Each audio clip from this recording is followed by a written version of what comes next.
The Dude Goes West from 1948 was an enjoyable and frequently silly Western starring Eddie Albert, from Green Acres, along with Gale Storm. It's a fun film blending elements of Western with comedy and a little romance, and I'll give an overview of the film and then close with some of my insights from the film.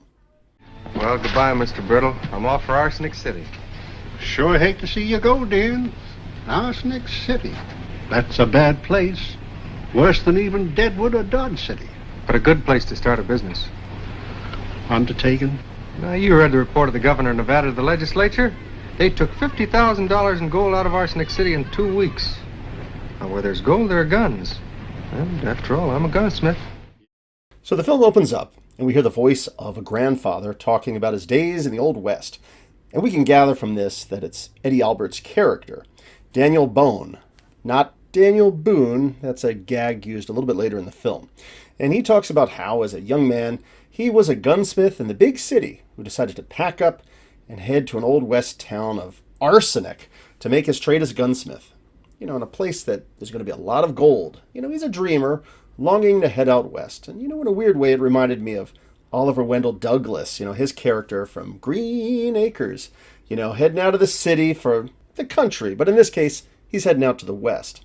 Well, Daniel is off on this train trip, and we learn that he is an avid reader. He's always got books open during his travel time. He's even learning hand signals for interacting with some of the Indians, which is a little bit of silly foreshadowing for later in the film. Now, while he's at a stop in Kansas City, he sees a character, Liza, played by lovely actress Gale Storm. Caught her recently in the film Between Midnight and Dawn, and she's great in this film. So Daniel sees her and he smiles at her, but Liza's overprotective grandma gives her this warning about how devious and deceptive all men are before sending her off on this trip on the train. So on the train, he tries to strike up a conversation with her, but this cowboy character, the Pecos Kid, played by actor Gilbert Roland, steps in and asks if this guy's bothering her. There's a quick gun draw, with Daniel drawing his pipe. Ah, silly guy. Well, the conductor comes by and tells him, no funny business, so he sits back down again. Well, it's a train with a sleeper car, so there's a little bit of wackiness as Daniel in his pajamas tries to climb into this tiny little compartment. Now, while everyone's sleeping, there's this guy creeping along, robbing people of their valuables. But the Pecos Kid, who's sleeping there with a gun in his hand, basically just shoots and kills him, much to Daniel and Liza's alarm. Well, the next day there's a church service in one of the cars, which was kind of interesting. Those are there, they're singing a hymn when Daniel notices this Pecos Kid character trying to steal Liza's purse. So he chases after him, and the two of them wrestle outside of the train car, and the Pecos Kid falls off the train. Now, Liza discovers Daniel with her purse and blames him, but he explains it was a misunderstanding and that he got it, trying to get it back for her. Those wacky situations of misunderstanding. Now, the Pecos guy is okay. He fell off the train, but he's fine, and he meets up with another cowboy and says that he'll catch up with Daniel at Arsenic City for his revenge. So they arrive at Carson City, but no stagecoach is available to get to their next destination. So both Daniel and Liza, they need transportation. Now, unable to get there, Daniel buys an old wagon and requests that it's painted with his name, and he also gets this old horse. Even though he's stranded, he's a book-smart guy, so he's got a plan. And he also gets all dressed up with more proper cowboy attire. And, I like this scene and that brief bit of Dmitri Tiomkin's music here.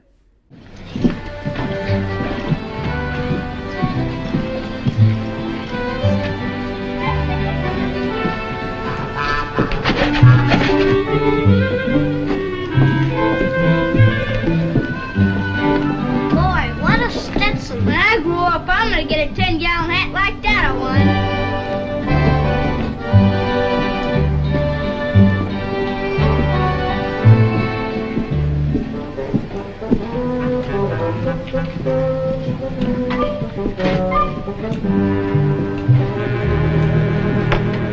So Daniel goes into a saloon for a drink and he witnesses a gunfight about to break out over some cheating that's taking place in a card game. He tries to interfere. He gets punched, but this gives this old prospector type character a chance to slug the other player and leave with all his winnings. This character, by the way, Sam, is played by James Gleason. I've seen him in some other films before, like The Bishop's Wife. Daniel notices his gun needs repair and offers to make the fix, because remember, he's a gunsmith. Well, Daniel gets to his wagon, and Sam is, he's a friendly old guy, and he wants to come along with him, and Daniel agrees. Now, on the way out of town, Daniel offers a ride to Liza. She's still stranded there, but she gives him the cold shoulder, and they just move on. And they set up a campfire, and there's a fun scene as they share a song together. I mean, hey, it's a cowboy film, it's a western. You gotta have some music. Old Dan Tucker was a mighty man, washed his face in a frying pan, combed his hair with a wagon wheel, died with a toothache in his heel. Get out of the way for old Dan Tucker, too late to get his supper. Supper's ready and dinner is cooking, but old Dan Tucker just stands there looking. Well, they part ways, and Daniel heads on. Now, meanwhile, in Arsenic City, there's some bad fellers there, and they've just robbed a bank. And they go out, shooting their guns and everything, and they head out of town. So we're kind of establishing that this is a rough, lawless place. Now, Daniel just happens to come across one of the bandits who had been shot and kind of helps patch him up. He makes acquaintance with this sketchy character, and this guy, realizing that Daniel has no clue who he really is, just says that his name is Texas. Now, you think at one point he's going to try and grab a gun, just hold up Daniel and split, but Daniel calmly tells him that the gun that he grabbed isn't actually loaded. He's oblivious to how dangerous this outlaw is. Wait a minute. $1. I'll put it on a stick.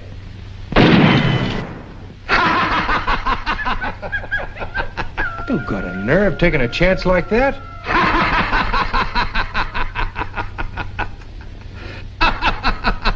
How would you like it if I started target practice on you? Daniel's very trusting, but this Texas character is an outlaw, and, as Daniel's sitting there singing about old Dan Tucker, he gets clobbered on the back of the head, and basically Texas leaves with everything, but leaves him with his boots and his guitar. So he's got to walk to town, but however, Miss Liza just happens to come by, and he convinces her to let him come along as well. She seems to warm up to him a little bit as he starts the old Dan Tucker song. And Gale Storm is just adorable here in this film, and I really do like the chemistry between the two. But wouldn't you know it, as they're on the way, some Indians surround their wagon and take them away. So Daniel and Liza, they wind up in this tent together, worried about what will happen. When Daniel remembers something from one of his books, and he has this plan. He makes a pinwheel, and then goes to the chief and gestures that he can control the wind. The entire scene is very silly, but he and Liza leave to their tent for the night. They've kind of earned the approval of the tribe. And the people think Liza is his squaw. But when they're in the tent alone together, she seems to think that Daniel might be after some hanky-panky. He just kind of brushes her off and tells her that she just needs to go to sleep and just worry about her own scalp instead. So the two of them stay with the tribe for a little while, with Daniel just kind of chilling out with the chief, while Liza is there doing some of the laundry. Now Daniel tells the chief it's time for them to leave, and the two of them head on. Now Liza isn't too happy about this experience. Well, they finally get to town, and Liza drops off Daniel. She doesn't want anything to do with him anymore. And while he's there, he spots his wagon, and he goes to speak to the guy that's by the wagon to find out how it got there. And hey, it's Olin Howland. Remember the guy who first discovered the Blob? Well, anyhow, it turns out that Texas had left a hand-scrawled note apologizing for the theft and offering that he could come and work for them. But he finds out that this Texas character is actually an outlaw. And to make things worse, this town that he's in has no sheriff and no law.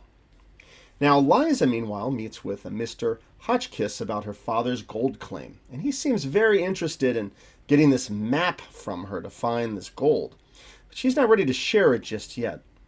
Hotchkiss tells her to stay with a friend in town, and she goes and meets at a local saloon with Kiki Kelly, played by actress Benny Barnes. And she's this tough, no-nonsense lady. She's in charge of this saloon, and she sends Pecos to get her, but to do it her way.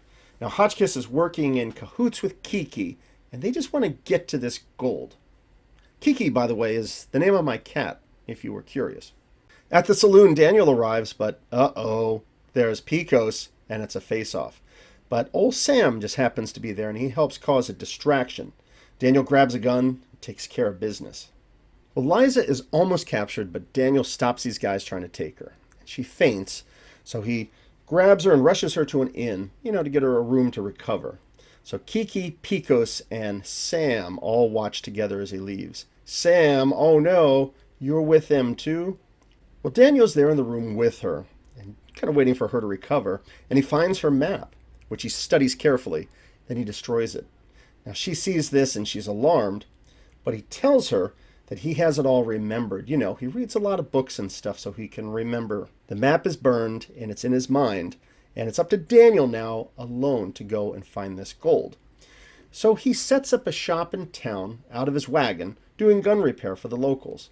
And here he runs into Sam again. Now, remember, Sam is potentially traitorous working with Kiki, and he offers to buy him dinner. So Daniel shares that he knows where the mine location is and asks Sam for help. Uh-oh. Then we cut away to a scene where Daniel and Liza visit the grave of her father, and they talk about the mine and the gold, and she does seem to be warming up to him slowly. So now the baddies have been hanging out in a cave, and Texas receives what seems to be a letter from Daniel. A very well-written letter with big words asking for him to come into town to see him. So he heads to town, but it isn't him. It's actually Picos. It was a deception, and he draws a gun on him, and oh no, there's going to be a hanging. And there's a big lynch mob formed with torches and some great Dmitri Tiomkin music, too.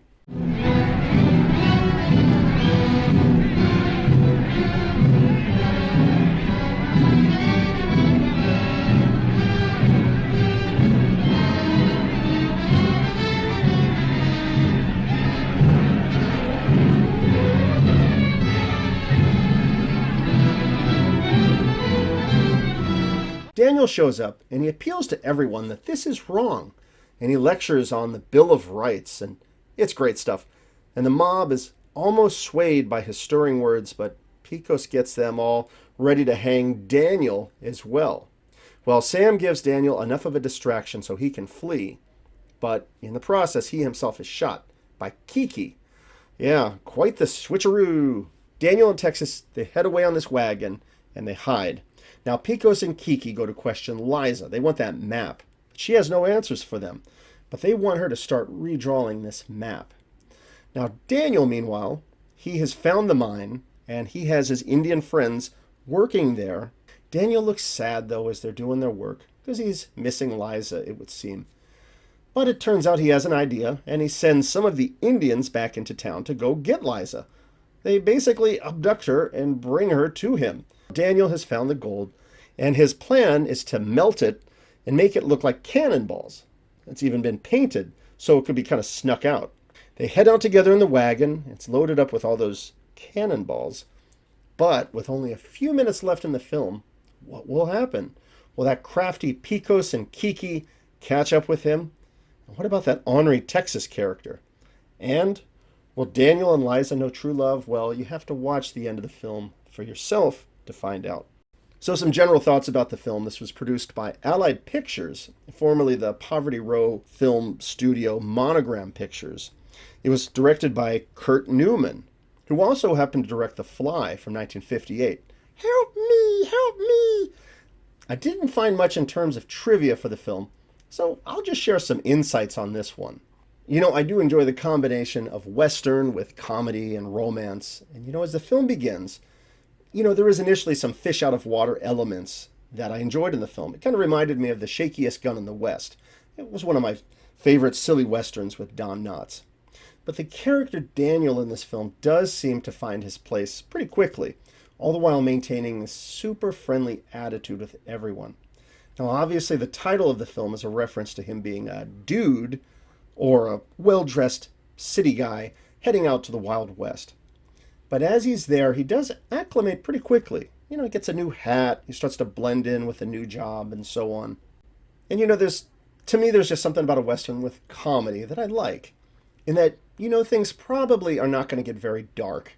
In a way, it reminds me of some of the old Hopalong Cassidy films I reviewed a couple years ago. They're not necessarily comedy, but they're so tame and user-friendly that, you don't have to worry about the protagonist unexpectedly getting gunned down in the street in a violent shower of bullets. I mean, in a Hopalong Cassidy film, for goodness sakes, characters would get shot in the arm and just kind of brush it off and keep going. Which Isn't to say I don't enjoy watching darker westerns as well. In fact, the film The Gunfighter from 1950 with Gregory Peck, that was a film I recently reviewed and thoroughly enjoyed. And that was definitely a western with a less than happy ending. And honestly, lately I've been working through some of the Dollars trilogy again, which is some of my favorite Clint Eastwood films.